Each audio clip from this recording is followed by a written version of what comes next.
Hello student, कैसे हैं आप सब। एक बार पुनः शिव कोचिंग क्लासेस पर स्वागत है। उम्मीद करता हूं आप सब अच्छे होंगे, मस्त होंगे, बेहतर होंगे, आपकी पढ़ाई बेहतर चलेगी। बच्चों, ये चैनल जो है स्पेशल 11th क्लास के लिए है, इसलिए यदि आप 11th क्लास के हैं तो प्लीज़ अभी इस चैनल को सब्सक्राइब करके बेल आइकन प्रेस कर लें।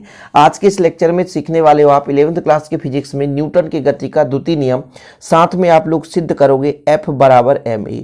F बराबर ma ये आप सिद्ध करोगे, क्योंकि आप लोगों ने पढ़ा होगा बल बराबर होता है, ये स्टार्टिंग में आपने पढ़ा, बल बराबर होता है द्रव्यमान गुणे त्वरण, जो कि आज आप लोग द्रव्यमान गुणे त्वरण इसको आप लोग सिद्ध करने वाले हो। बच्चों, न्यूटन के गति के द्वितीय नियम से ही आता है F बराबर ma।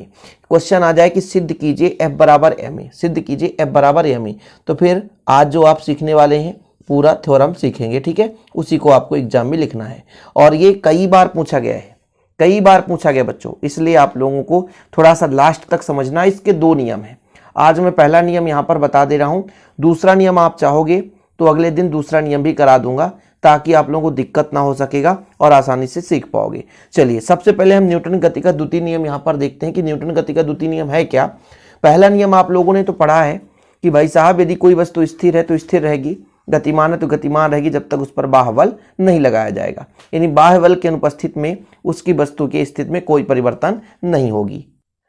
आज द्वितीय नियम में आप लोग सीखने वाले हैं F बराबर ma, ठीक है। जैसे मान लीजिए हमारा ये कवर है, इसको हमने रख दिया, स्थिर है तो स्थिर रहेगी जब तक इसमें बाह्य बल नहीं लगाएंगे, तो ये गति का प्रथम नियम है, ठीक है। और इसी को थोड़ा सा, जैसे हमने बल लगाया तो इसके संवेग में भी परिवर्तन होता है, वेग में परिवर्तन होगा तो संवेग में परिवर्तन होगा। जैसे मान लीजिए बल लगा दिए, इसकी गति में परिवर्तन हुआ, और गति में परिवर्तन मतलब वेग बदलेगा, अधिक बल लगाएंगे तो वेग तेज हो जाएगा, है ना, मतलब वेग अधिक हो जाएगा, और कम बल लगेगा तो वेग कम हो जाएगा। तो कहीं ना कहीं बल लगाने से इसके संवेग में परिवर्तन होता है। तो इसी से द्वितीय नियम का यहाँ पर भैया एक प्रकार से निष्पत्ति हुआ कि किसी वस्तु के संवेग में परिवर्तन जो है ना, वो किस पर डिपेंड करता है, लगाए गए बल पर डिपेंड करता है। आप साइकिल चला रहे होगे, साइकिल तेज भागेगा या धीरे भागेगा, वो किस पर डिपेंड करेगा, आपके पाइडल के मारने के ऊपर। पाइडल मारना मतलब बल लगाना। जब आप बल लगाओगे तो आपके जो साइकिल का वेग है वो बढ़ेगा, बल कम हो जाएगा, वेग में कमी आ जाएगी। और संवेग क्या होता है, संवेग क्या होता है, संवेग बराबर होता है भैया, संवेग द्रव्यमान गुणे वेग, द्रव्यमान पर डिपेंड करता है, वेग पर डिपेंड करता है। तो यदि आप कहोगे संवेग कहाँ से निकलेगा, संवेग होता है बच्चों द्रव्यमान गुणे वेग, m गुणे v। तो यदि वेग में परिवर्तन होगा तो कहीं ना कहीं संवेग में परिवर्तन होगा, तो p बराबर होता है mv।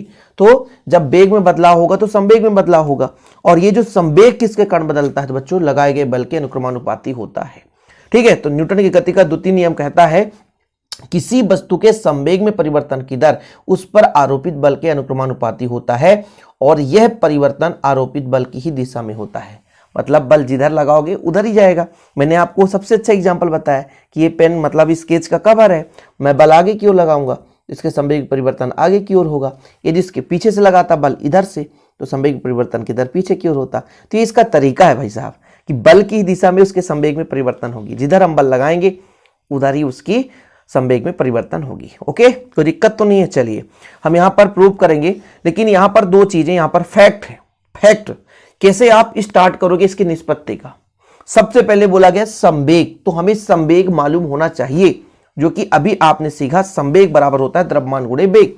ये आपने देखा संवेग बराबर द्रव्यमान गुणे वेग। अब संवेग में परिवर्तन देखिए, यदि हमारे पास p बराबर mv है तो संवेग में परिवर्तन कैसे होगा, यानी d/dt यदि कर दोगे तो संवेग में परिवर्तन समय के साथ संवेग में परिवर्तन कहलाता है। तो कहीं ना कहीं इस फार्मूले में हमको क्या करना पड़ेगा बच्चों, अवकलन करना पड़ेगा। देखिए अब तरीका से समझाऊंगा तब चीजें क्लियर हो जाएगी। एक दो लाइन में यदि आप समझ गए ना तो पूरा थ्योरम खत्म, है ही नहीं है कुछ। देखिए क्या बोला गया है कि किसी वस्तु के संवेग में परिवर्तन की दर उस पर लगाए गए बल के अनुक्रमानुपाती होता है। तो कहीं ना कहीं हमारे पास संवेग होना चाहिए, तो हमने कहा संवेग होता है द्रव्यमान गुणे वेग, ठीक है। एक निश्चित की डायरेक्शन होगी क्योंकि एक सदिश राशि है।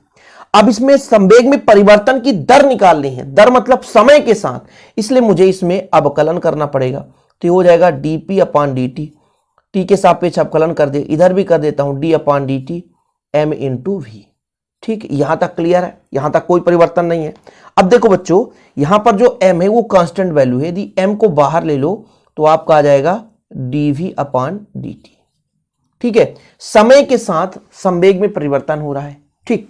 अब चूंकि चूंकि आप लोगों ने पढ़ा है कि वेग में परिवर्तन की दर को त्वरण कहते हैं। चूंकि मैं यहां पे बता दूं कि वेग में परिवर्तन की दर को क्या बोलते हैं, त्वरण कहते हैं। ये आपने पढ़ा है ना, और नहीं पढ़ा तो अब तो पढ़ लो। तो हो जाएगा dp/dt बराबर बच्चों क्या हो जाएगा, ma। यदि त्वरण है तो त्वरण लगा दो। ये अभी आया dp/dt बराबर ma। मैंने क्या कहा, संवेग में परिवर्तन अभी निकाला मैंने, केवल संवेग में परिवर्तन निकाला। p बराबर mv, t के सापेक्ष अवकलन कर दिया, m कांस्टेंट बाहर ले आया, और वेग में परिवर्तन की दर को त्वरण कहते हैं। ठीक, यहां तक क्लियर है। अब न्यूटन की गति का द्वितीय नियम क्या कहता है कि जो संवेग में परिवर्तन की दर है वो लगाए गए बल के अनुक्रमानुपाती होता है। मतलब जो आपका बल होगा उसी पे डिपेंड करेगा संवेग में परिवर्तन की दर। यह भी आपने पढ़ा ना, कथन यही तो है, कथन यही कहता है। अच्छा, जब आप लोग यहां पर इस समानुपाती को हटाओगे तो एक नियतांक लगता है बच्चों, या कि डायरेक्ट आप यहां से वैल्यू रख सकते हैं, ma रख सकते हैं कि नहीं रख सकते, रख दिया हमने सर। जब इसको हटाया तो एक नियतांक लग गया kma।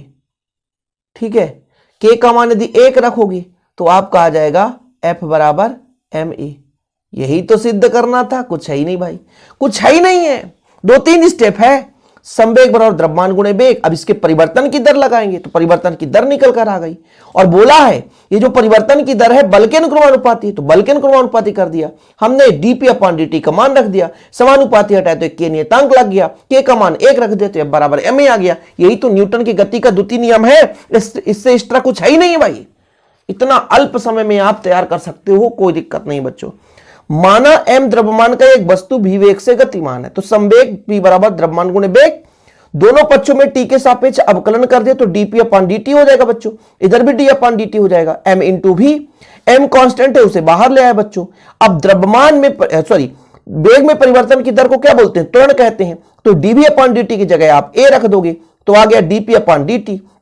अब न्यूटन का गति का द्वितीय नियम क्या कहता है, जो बल है, जो संवेग में परिवर्तन की दर है वो बल के अनुक्रमानुपाती है, यानी संवेग में परिवर्तन हो रहा हो बल पर डिपेंड करता है, तो f समानुपाती dp/dt। और dp/dt का मान ma है तो हमने ma रख दिया बच्चों। कांस्टेंट है m, ध्यान रखिएगा, मतलब समानुपाती हटाएंगे तो एक नियतांक भी लगेगा तो k लगा दिया हमने।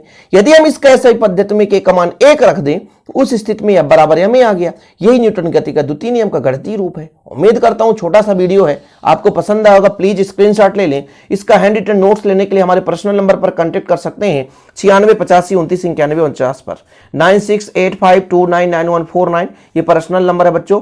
और यदि आपको डिस्क्रिप्शन पे ऐप का लिंक मिल जाए तो प्लीज आप लोग डाउनलोड कर लेना, हमारे पर्सनल ऐप है ना, और वहां से भी आप नोट्स बाय कर सकते हैं। ओके बच्चों, आज के लिए इतना ही। वीडियो पसंद है लाइक करके शेयर कर दें। मिलते हैं वीडियो के साथ। जय हिंद, वंदे मातरम।